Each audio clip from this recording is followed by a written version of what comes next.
my practice as a doctor, and also as a professor, I have interaction with students, young people, and I don't know if I'd mentioned to you, I actually have passion for the adolescent. Okay. So I've been doing a lot of work in adolescent health, or maybe when I come to tell you about my progression, probably I will let you know my progression, and you will see how I've diverted a bit.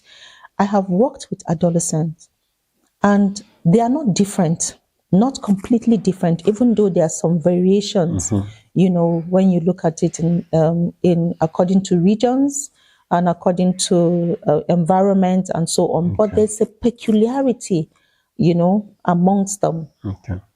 Our young people are now into drugs. Okay.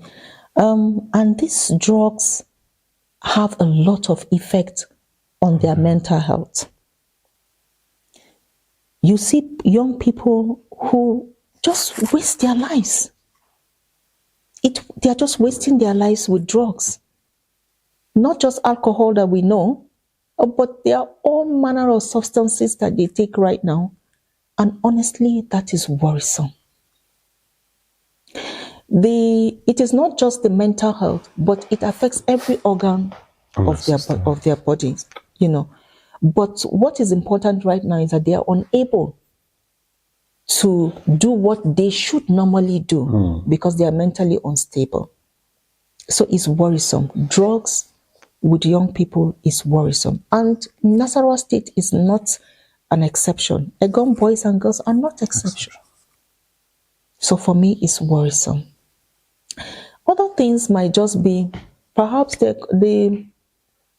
don't know whether it's the political environment right now, the economic situation right now, that is actually affecting the young ones, because they are unable to take care of themselves. They are unable to provide for themselves.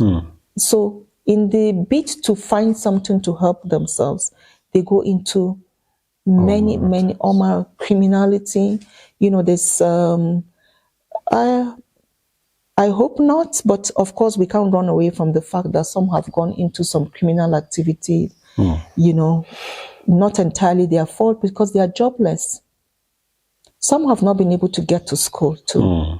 It's a challenge. Some it's because their parents can't afford to pay school fees. These are things that are challenging, and I'm sure it affects them psychologically, and of course it affects their mental health too. Right. Yes. Okay, maybe you give us some of those progressions of your with the youths. Okay. Yeah. So my journey into where I am in currently. Yeah. I began just by reading medicine to become a doctor.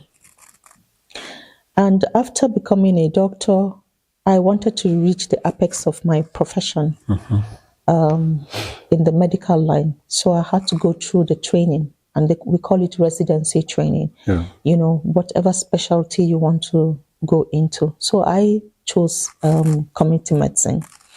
Of course, growing up, I had in mind that I wanted to help women, so I wanted to do something along that line. But somehow somebody else spoke to me and said, well, community medicine is also a very good field. And of course, with the lecturers coming, you admire some of them, and you begin to see they kind of market their subspecialties. Yeah. So I chose community medicine.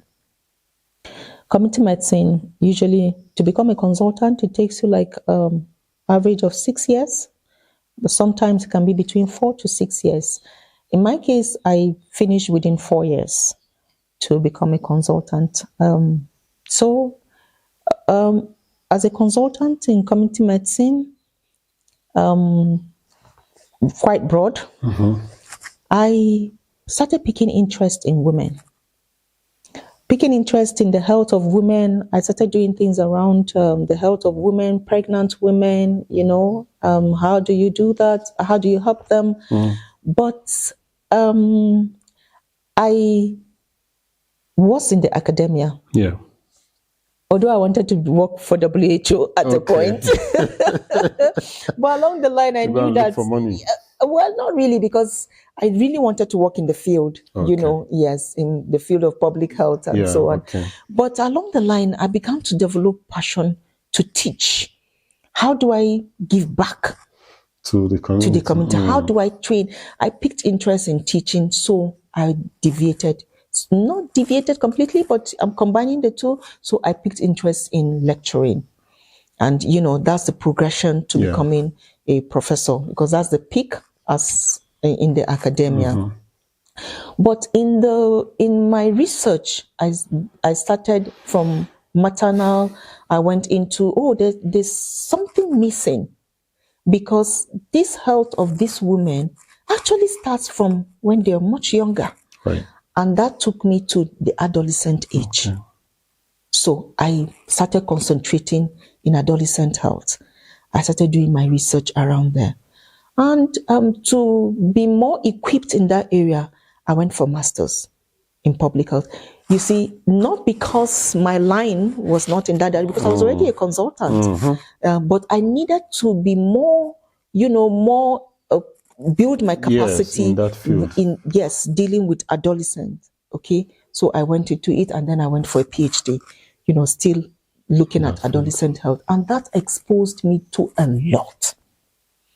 Most of the things that you look at as adult health problems began from when they were in that adolescent age. Whether it is non-communicable diseases you're looking at, it began from lifestyle. It began from habits as an adolescent. When you look at maternal health, it began from adolescent. The sexual behavior of young people, and how they now get into becoming pregnant, pregnancy, they give birth. Sometimes they're exposed to some other diseases, sexually transmitted diseases, is their lifestyle. And the sexual lifestyle begins from that age. So if you don't deal with it, you're going to be dealing with much bigger problems in the future. So that was what actually, took my interest into adolescent health. And that's how I've been working with young people since then. I remember recently you joined the GSP to do a program. Yes, the program about menstrual hygiene for the young girls. Yes. Because you see, as neglected as it is, it actually determines a lot for that girl child. So for me, I am so interested in working with the young people, because I think that the future is actually, you get it right for them, you get it right in adulthood. Future. Yes. Absolutely. Thank you very much. Thank you. Prof, you are an exceptional person now, very unique in Eggon land, and also among the women. Do you have plans to mentor girls who may have interests in this field? There may be a lady listening to you somewhere, and she will want to get in touch with you. Are there any plans you have? Are you thinking in that direction to begin to raise younger generation? Because thereafter now, you need to have people that will call upon your name and say, oh, I remember when Prof did this to me, just the way you mentioned some other persons. Mentorship. Especially the Eggon girls. Honestly, this is my desire. I have desired it, and I've been nurturing it for a long time. I've been praying about it and making myself available that God will use me to help every young girl. Because I have a story. I gave you a bit of it, but I will take you a little bit backwards. Okay. As a young girl, as a child growing up, I heard to my ears that someone said, girls will not amount to anything. In fact, somebody had said, that I'm just a girl. Not to say I don't hear it even up to now. Even up to now, you still have those challenges of people thinking she's just a woman and all that. And I want to say to the young girls, you can. Let no one validate you. Validate yourself. Yes. Nobody should say who you will be. So because of that, I really want to help the young girls. And my desire is to have an organization. Okay. I don't know whether to call it an NGO, but I've already started the process of getting that organization where I can help young girls especially. But I also want to open it to boys too. Any young person who wants to become something, I'm willing to assist by the grace of God. I want to mentor young girls who will supersede where I am right now and be above where I am right now. Because if you as a parent, if your children are not better than you, yes. So I truly want to mentor young girls. I may not have the capacity in terms of financial capacity right now, but I want to use what I have. Okay? My intellect, my person, and of course the resources that God has blessed me with. Anyone who wants to, I'm available to mentor. I'm available to encourage, and I'm available to help in the little way that I can do. Until the day that God helps me to be able to set up that place properly, I'm sure when we get there, we'll see what God will help us to do. By God's grace, it will come to be. At any time, I'm available. And for those who maybe after secondary school, want to read medicine, most of them who come through me, honestly, I'm usually very glad to help. And I don't mind people calling me if it is on this particular thing. Matter. Yes, I'm willing to assist them. I also have this thing in my mind as saying, someone else helped me, I should help another person. Pick up somebody, adopt somebody to train. I think if we do that in Eggon, we're going to help a lot of people. Adopt a child, especially if you can see potentials in that person. Adopt somebody to train. I pray that God will help me to be able to do so. Man, Prof, I'm really amused hearing this from you, because there are a lot of feelers in Eggon that most of the academians, professors, PhD holders, or people who have attained to certain levels, they don't look back to think of drawing others. What you're saying, I think, is quite challenging, and I believe the others should be able to take a leaf from that. Maybe you have something to say to your colleagues, to those who have attained to certain career levels and careers. I won't speak for others. I'm not too sure I can say yes that what you're saying is correct or not, but I hope it is not, because we all came from somewhere. Right.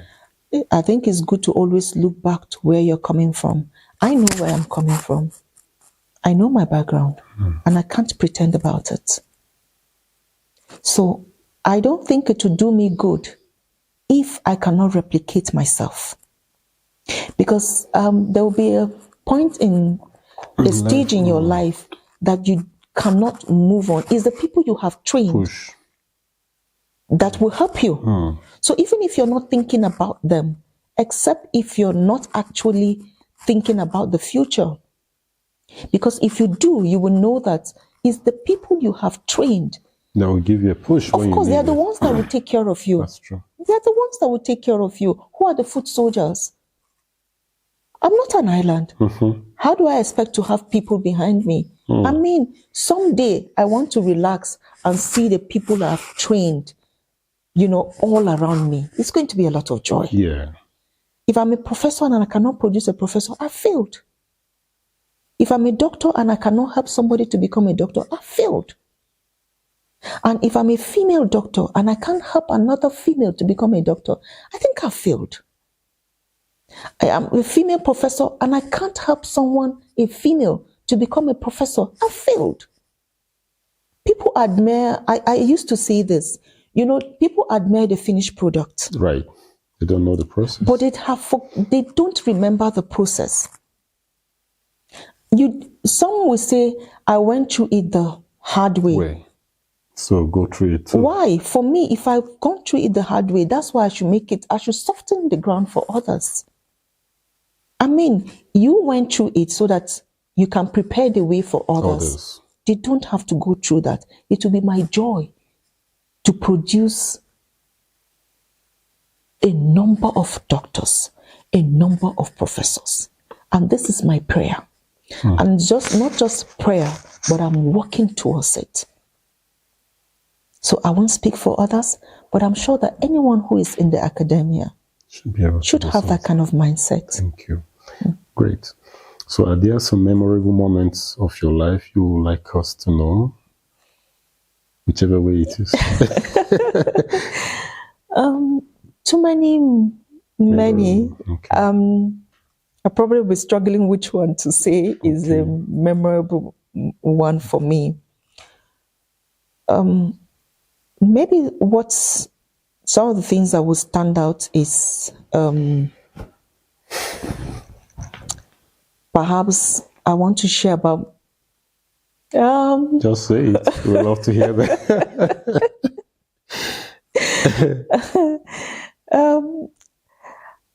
Memorable moments. Yes, I think the day I graduated. Okay. Because it was like a dream. MBBS. It's like a dream. I was just going through it. You didn't know when you were going to leave the system. I didn't have a social life. Yeah, that's true. I didn't have a social life. And like I said, maybe because of the way my mom used to talk and all that, my mind was focused on let me get this medicine. So I didn't have a social life. But the day I was sworn in. We call it induction. Yeah. It was like looking at my mother and looking at, is it really me? At last. It was quite memorable for me. That's one. Being a professor. Honestly, the journey just went. I was just doing one step at a time. One step at a time. I joined the university, and then the promotions kept coming. I had a mentor too. Okay. His name is Professor Zwaka. Professor Ayuba Zwaka. Wow. Zwaka. Zwaka. Yes. So, he is an example of what you're just asking when you have to train others. Right. He just picked us and started. He's from Adamawa State. I'm from Nasarawa State. Oh, okay. Yes. But he trained me, and, so he helped me to progress in the profession. I can't forget that man. I can't. Now, back to the question of memorable. Memorable was the promotion. I was going to be promoted to the rank of a reader.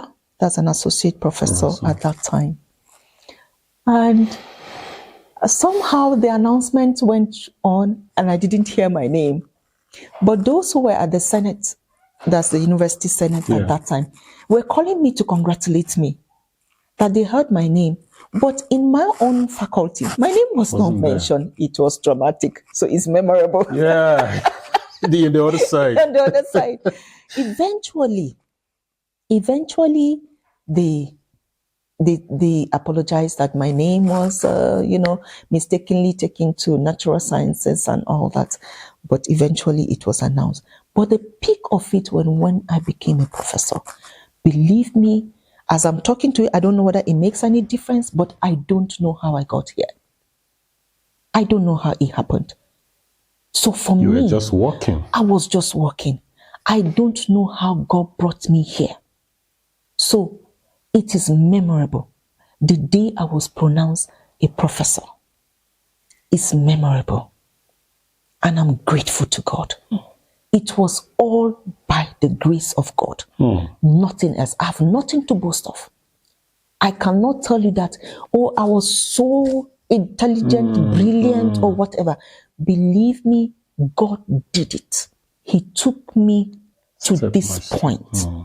And I want to say it with the loudest voice. God did it. So it was memorable. It is up to now. Because I look back, I don't know how it happened. Congratulations. So happy speaking with you.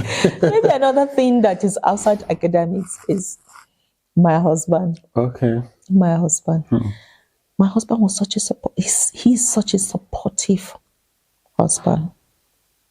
And I'm grateful to him. I want to use this opportunity to say thank you to Engineer Beatrice and Vulado. Amen. Thank you. He supported me all the way. So he made the journey seamless. And I say thank you to him. You have some words to say to our entire Eggon nation? Maybe anything, any encouragement? Or the entire Eggon body? Yes. Yeah, please. Eggon is a wonderful, I know we call it Eggon nation. I want to join in that voice to say it's a wonderful nation. It's a tribe that is set aside by God.